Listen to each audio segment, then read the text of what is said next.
আলাইকুম। আপনার ফেসবুক পেজে অথবা আপনার ফেসবুক প্রোফাইলে কোনো ধরনের কপিরাইট মিউজিক বা কপিরাইট ভিডিও ভায়োলেশন আছে কি না নাই আপনি কিন্তু নিজেই চেক করতে পারেন।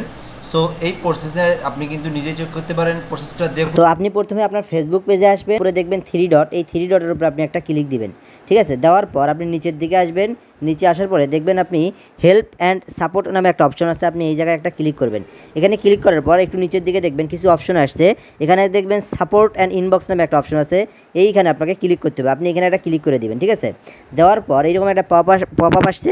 এই পপ আপে আপনি দেখবেন দুটো অপশন, একটা হচ্ছে report about others and your alert. আপনার দুটো অপশনই কিন্তু খুবই ইম্পর্টেন্ট। আপনি এখানে ক্লিক করে দেখবেন আপনার কোনো ভায়োলেশন আছে নাকি, যদি না থাকে নো রিপোর্ট দেখাবে, আর যদি এখান থেকে আপনি ইউআর অ্যালার্টসেও দেখেন কোনো সমস্যা নেই, নো ভায়োলেশন দেখাবে। তো আপনি আপনার পেজটা এইভাবে আপনি চেক করে দেখতে পারেন এবং আপনি কিন্তু জানতে পারবেন আপনার পেজে কোনো সমস্যা আছে কি নাই বা কোনো কপিরাইট ভিডিও আছে কি না নাই। ভিডিওটা ভালো লাগে অবশ্যই সাবস্ক্রাইব করবেন।